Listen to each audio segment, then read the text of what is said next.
Obrigado, Deus, pela obra que Tu tens feito em nossas vidas e pela ajuda que Tu nos dá, Senhor, quando nós precisamos. Agora, Senhor, queremos Te pedir que Tu estejas aquietando o nosso coração e abrindo o nosso entendimento, para que possamos também ouvir a Tua palavra. Fala conosco, Senhor, fala aos nossos corações. Em nome de Jesus. Amém.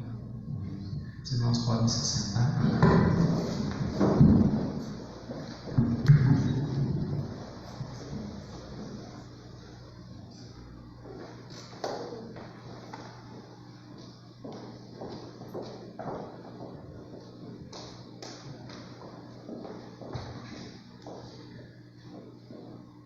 Qual é a tua história?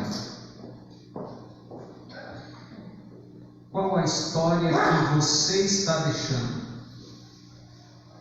Você já se perguntou isso alguma vez? Como as pessoas vão lembrar de você um dia? Você já se fez essa pergunta? Nós estamos neste mundo de passagem. Quanto tempo ainda nós temos, ninguém sabe. O certo é que nós estamos numa fila, cada dia mais próximo, e um dia alguém vai chamar o meu nome, vai chamar o teu nome. E por isso que a palavra de Deus diz que nós temos que estar preparados, né? Ninguém sabe que dia vai ser. Mas enquanto nós estamos aqui, nós estamos escrevendo uma história. Você está escrevendo uma história. E a tua história, ela tem marcas de outras pessoas, como também você deixa marca em outras pessoas também. E de novo eu pergunto, qual tem sido a tua história? O que irão falar de ti? Que legado, qual herança, qual o exemplo que você está deixando? Como e por o que você vai ser lembrado um dia? O que você está fazendo para que você possa talvez ser lembrado da forma que você quer que as pessoas lembrem de você? Você já ouviu aquela frase assim: nossa, olha o fulano lá, ele estava indo tão bem, o que aconteceu? Né? Começar bem a história é fácil, você concorda? Começar é muito fácil, o difícil é finalizar ela, acabar ela bem. Muitas vezes as pessoas começam muito bem e no meio do caminho algo acontece e a história acaba de uma maneira mais difícil. E nós queremos ver nesta noite duas histórias, dois personagens bíblicos. E nós vamos ver e comparar esses dois personagens então. O primeiro personagem é o Moisés. E nós queremos ler então Deuteronômio, capítulo 34, versículo 1 em diante. Deuteronômio 34. Ele vai contar, vai narrar o final da história de Moisés.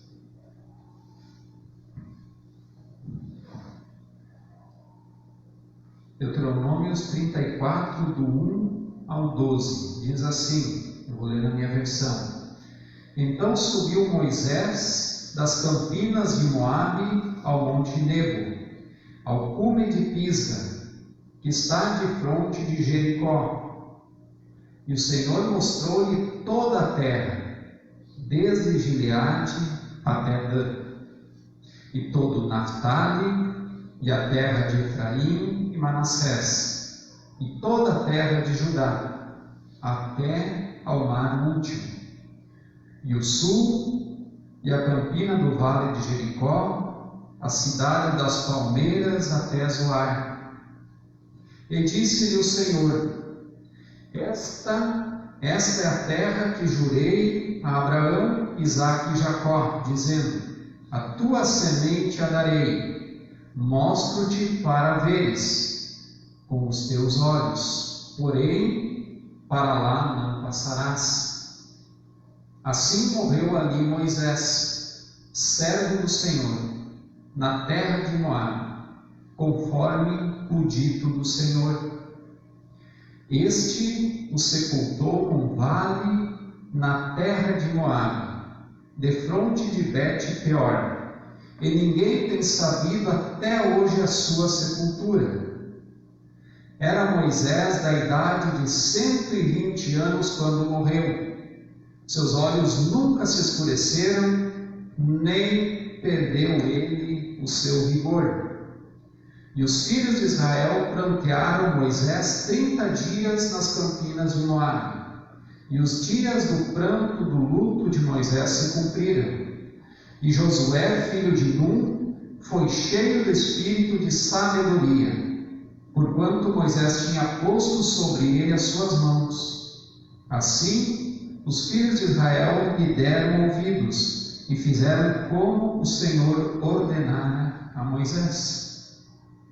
E nunca mais se levantou em Israel profeta algum como Moisés, a quem o Senhor conhecera face a face, nem semelhante em todos os sinais e maravilhas que o Senhor o enviou para fazer na terra do Egito, a Faraó e a todos os seus servos e a toda a sua terra, e em todo amor forte e em todo espanto grande que operou Moisés aos olhos de todo Israel. Este é o relato então da morte de Moisés. Moisés, ele desobedeceu a Deus em um momento, onde que uma vez Deus falou para ele: fale a rocha e bata na rocha, e dali vai sair água. E assim ele fez. Por segunda vez, o povo reclamando de sede, Moisés vai falar com Deus, e Deus vai e diz assim: Moisés, vai até a rocha e fala para a rocha, e ela vai lhe dar água. E Moisés foi lá, falou com a rocha e bateu. E aí Deus falou para ele: por que, Moisés, você foi rebelde comigo? Eu te falei para falar, por que você foi bater? Por essa razão você verá a terra, mas não entrará dentro dela. E aqui então, no final da vida de Moisés, se cumpre essa palavra. Moisés avista toda a terra, Deus mostra, e ali Moisés morre, e diz o texto que o próprio Deus o sepultou. E morreu Moisés, então, como dito do Senhor, com 120 aninhos, né? Bem jovem. E diz aqui que suas vistas nunca se escureceram e nunca perdeu o vigor. Imagina você entrar nos seus 100 anos como um rapaz de 18. Mais ou menos assim estava Moisés, né? Agora nós queremos ver uma outra história, um outro personagem, que é o rei Jeorão, 2 Crônicas 21. Nós vamos ver agora a outra história e depois nós queremos comparar um pouco as duas histórias e tirar algumas lições para nós.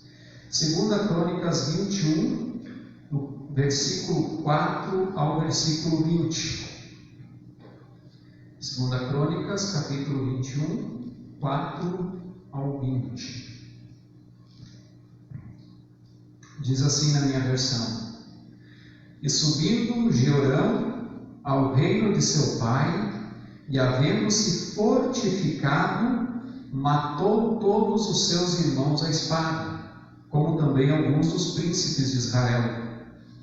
Da idade de 32 anos era Jeorão, quando começou a reinar, e reinou 8 anos em Jerusalém, e andou nos caminhos dos reis de Israel, como fazia a casa de Acabe, porque tinha a filha de Acabe por mulher, e fazia o que era mal aos olhos do Senhor. Ele também fez altos nos montes de Judá, e fez com que se corrompessem os moradores de Jerusalém, e até a Judá impeliu a isso. E depois de tudo isso, o Senhor o feriu nas suas entranhas, com uma enfermidade incurável. E sucedeu que, depois de muitos dias, e chegando o fim de 2 anos, saíram-lhe as entranhas com a doença, e morreu de más enfermidades. E o seu povo lhe não queimou aromas, como queimara seus pais.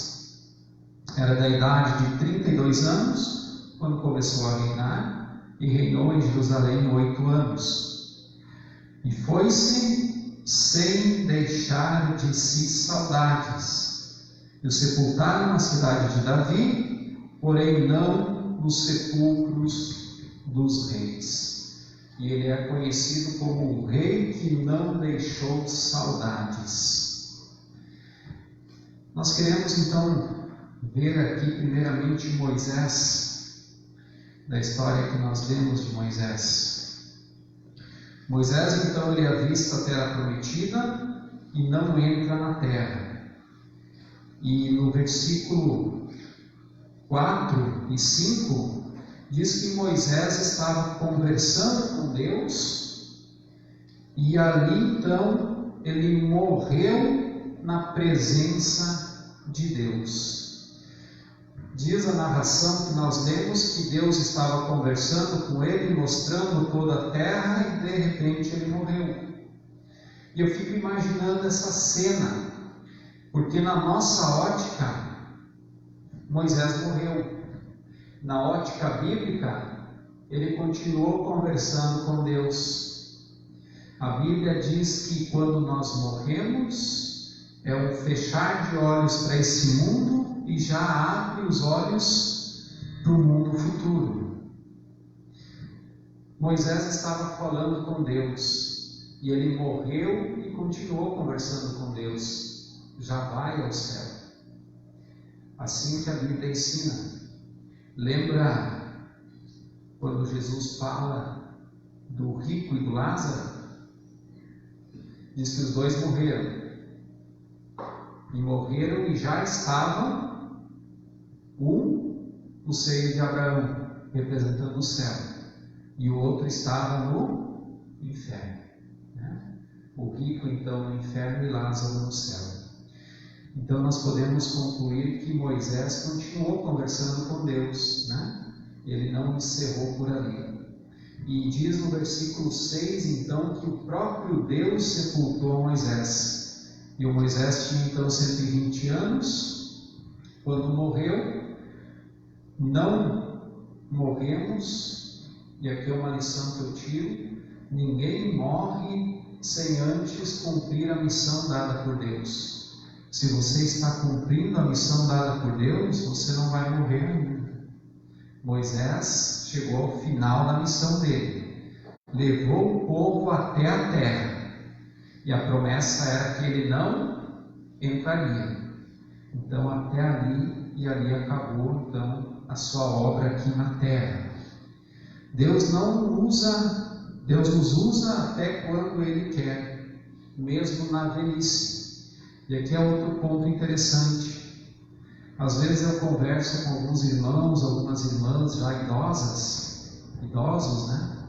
Eles dizem assim: pastor, eu já trabalhei bastante na igreja, agora está na hora dos mais novos trabalhar. Sim e não.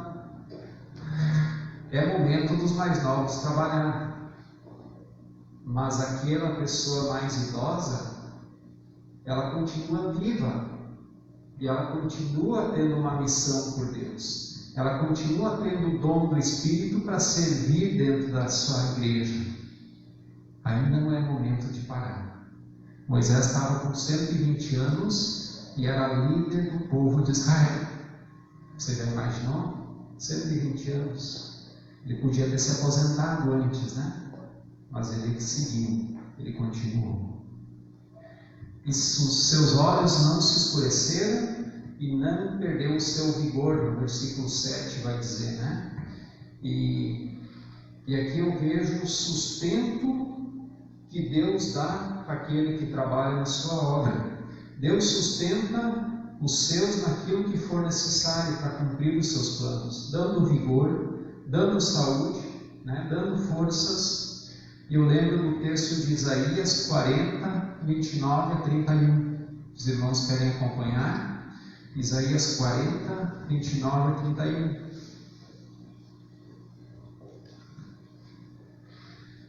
Diz assim o texto: dá vigor ao cansado e multiplica as forças aos que não têm nenhum vigor.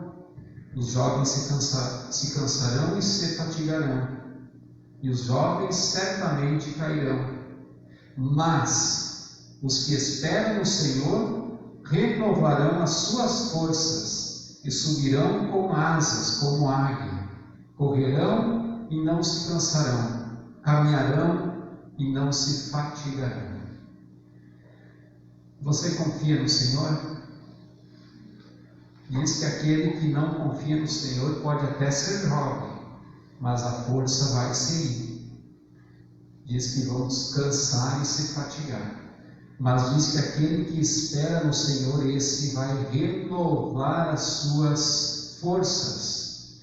E certamente Moisés foi renovado várias vezes por Deus, e assim também pode ser eu e você, na nossa vida.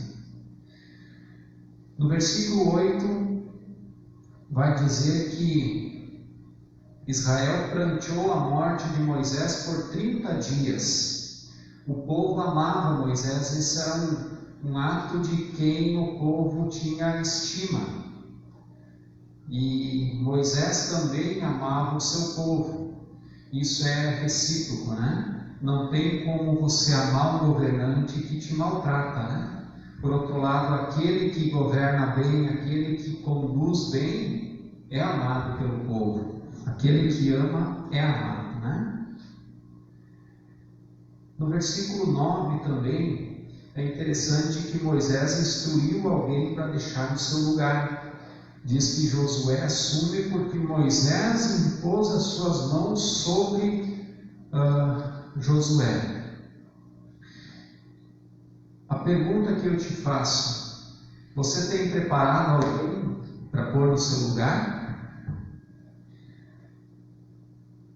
Todos vamos morrer, e guardar só para você não é uma boa ideia. Sabe aquelas coisas que a pessoa sabe, não conta o segredo para ninguém e acaba morrendo e se perde tudo.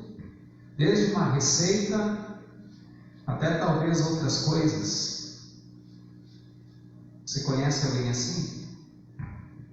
Não é uma boa ideia. A gente tem que preparar alguém para deixar no nosso lugar, transmitir o nosso conhecimento. No versículo 10 diz que Moisés conheceu o Senhor face a face e que foi o maior profeta de Israel. Eu vejo o final da vida de Moisés como uma narrativa maravilhosa na Bíblia, que fala todos esses detalhes que eu gostaria que de mim fosse contado. Que alguém um dia lembrasse que o pastor Lucas era alguém que conhecia o Senhor face a face. Tinha intimidade com Deus, tinha relacionamento com Deus. Não sei como você quer ser lembrado. Para Moisés foi fácil? Para chegar nesse final e ter essa narrativa? Você acha que foi fácil? Conduzir aquele povo teimoso, que nem eu e você, que nem nós somos? Eu acho que os israelitas têm uma cruza com o italiano, porque o povinho teimoso, né? Cabeça dura, murmuravam por tudo, estavam escravos, agora libertos, querendo voltar para o Egito, porque não tinha carne, porque não tinha batata, não tinha cebola, e não olhavam tudo que Deus estava fazendo, olhavam para trás. Nós não conseguimos enxergar para frente. Para Moisés não foi fácil. Ele pagou o seu preço. Mas a história dele está sendo contada até os dias de hoje.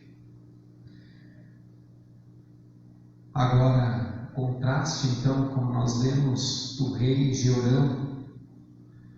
Jeorão, então, ele foi um rei. Ele reinou depois da morte do seu pai. Ele matou, o primeiro ato dele, quando ele recebeu a coroa, foi matar os seus irmãos e os outros príncipes de Israel. Ele não queria concorrentes, ele não queria deixar o poder para alguém, ele não queria deixar ninguém que pudesse um dia roubar o trono dele. Ele queria o poder só para ele. Ele olhava só para o seu inimigo. E é fácil a gente fazer o cálculo. A Bíblia diz que ele reinou quando tinha 32 anos e reinou por 8 anos. E aí então morreu. Então ele tinha quantos anos? 32 mais 8? 40. Morreu super jovem, perto de Moisés, com 120 anos, né? Fazia o que era mal aos olhos do Senhor, diz o texto. Olha a narrativa do camarada, né? Fazia o que era mal aos olhos do Senhor. E o que isso tem a ver comigo, pastor? Tem a ver que nós precisamos conhecer da Bíblia para não fazer aquilo que é mal também aos olhos do Senhor. Nós precisamos conhecer a palavra de Deus para não fazer coisas erradas. O salmista, no Salmo 119, 11, ele vai dizer: escondi a tua palavra no meu coração para não pecar contra ti. Nós temos que conhecer a palavra para não fazer aquilo que é errado aos olhos do Senhor. No versículo 11, nós estamos em 2 Crônicas 21, tá? No versículo 11, diz que ele fez com que Jerusalém e Judá se corrompessem à idolatria. Vai dizer que também fez altos nos montes. Esses altos são altares, como fazia a casa de Acabe, porque ele era casado então com a filha de Acabe. e fazia o que era mal aos olhos do Senhor.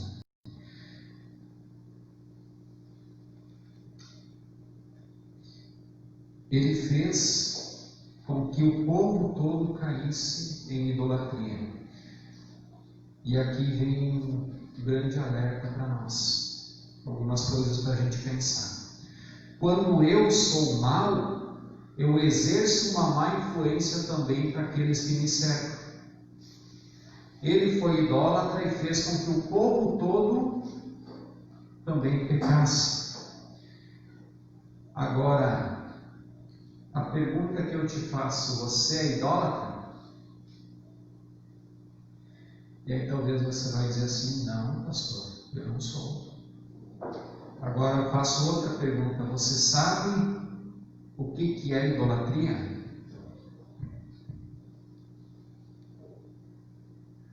Idolatria é tudo aquilo que você coloca no lugar de Deus.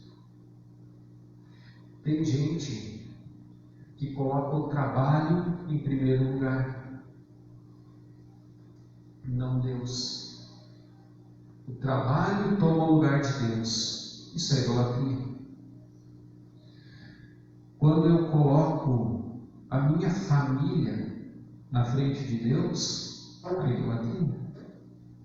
Quando eu coloco a casa, os filhos, o marido, a esposa, dinheiro, poder, tudo que você coloca no lugar de Deus em primeiro lugar é idolatria.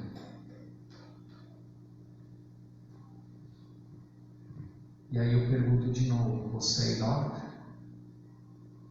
Quem tem ocupado o primeiro lugar na tua vida é de fato Deus? No versículo 19, então, diz que esse rei Jorão, ele sofreu 2 anos de uma doença e teve uma morte terrível. A morte dele foi terrível. E diz que o povo não fez luto e não chorou a sua morte.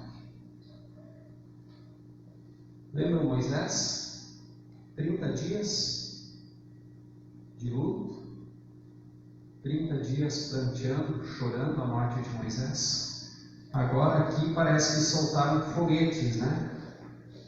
O povo ficou alegre, feliz com que o rei tinha morrido. No versículo 20 vai dizer que foi sem deixar de si saudades. Ou seja, já foi tarde, né? Podia ter ido antes. Não deixou saudade nenhuma. Pelo contrário, eles querem esquecer o que esse rei fez, né? E até hoje, então, ele é lembrado do rei que não deixou de si saudades. E a pergunta de novo, como eu fiz no início: o que dirão de mim e o que vão dizer de você quando você partir? Não sei se você já pensou sobre isso, mas é bom você pensar. O povo, ele não considerava Jeroboão como um rei. No versículo 20 diz que ele não foi sepultado junto com os outros reis. Foi sepultado fora, no sepulcro comum, né? A conclusão que eu chego com tudo isso: a minha história até aqui, ela diz muito de mim. A tua história até o dia de hoje fala muito de você. Você já escreveu até aqui, né? E não tem mais como mudar. Mas você pode mudar daqui para frente. Se ela está boa, se está de acordo como você gostaria dentro dos padrões de Deus, continue firme, mas você ainda pode melhorar. Tem um ditado popular que diz que se melhorar, estraga. Você já ouviu isso? Eu digo que é o contrário. Se melhorar, fica melhor. Se está bom até aqui, você ainda pode melhorar. Corrija ainda o que está errado. Ajeite a tua rota de vida, né? e prossiga. Se não tenho uma história com Deus, eu posso ter. Se eu não tenho uma intimidade com Deus até aqui, eu posso começar a ter. Se eu não tenho buscado a Deus, eu posso começar a buscar. Se já tenho, eu posso intensificar mais. E talvez você um dia vai ser lembrado daquela pessoa como Moisés era lembrado daquele homem que conheceu o Senhor face a face, né? Ser lembrado por aquele homem, aquela mulher que tinha uma intimidade muito grande com Deus. Cada um escreve a sua história e cada um é responsável por ela, e cada um vai prestar contas de si mesmo para Deus. A conclusão é que Deus nos abençoe, para que possamos deixar uma história bonita, não para ser contada, mas para ser um testemunho para as outras pessoas, que fique um legado com Deus, um legado para as outras gerações. Amém? Vamos orar mais uma vez? Senhor, queremos te louvar e te agradecer, Senhor, por estas narrativas bíblicas, Senhor, que fazem com que nós pensamos, Senhor, a nossa vida, como estamos vivendo, o nosso proceder, e talvez fazendo com que nós pensamos naquilo que devemos mudar. A minha oração, Senhor, é que Tu estejas tocando o coração de cada um que aqui está, também aqueles que estão nos acompanhando de casa, e mostra, Senhor, mostra a cada um aonde tem uma falha para consertar, aonde tem um erro, aonde que a pessoa precisa mudar. Nos mostra, Senhor, e nos molda a cada dia mais segundo a Tua palavra, que possamos deixar uma linda história, Senhor, a ser contadas para os outros, não para engrandecer o nosso nome, mas para testemunho da Tua honra, da Tua glória, Senhor. Que Tu estejas ajudando a cada um, Senhor, na luta diária, Senhor, escrever a história da vida de cada um. E que possamos, Senhor, nessa história que estamos escrevendo, no convívio com os demais, que possamos deixar marcas positivas, marcas boas nas vidas daqueles que nos rodeiam, Senhor. Nos abençoa, Senhor, em nome de Jesus. Amém.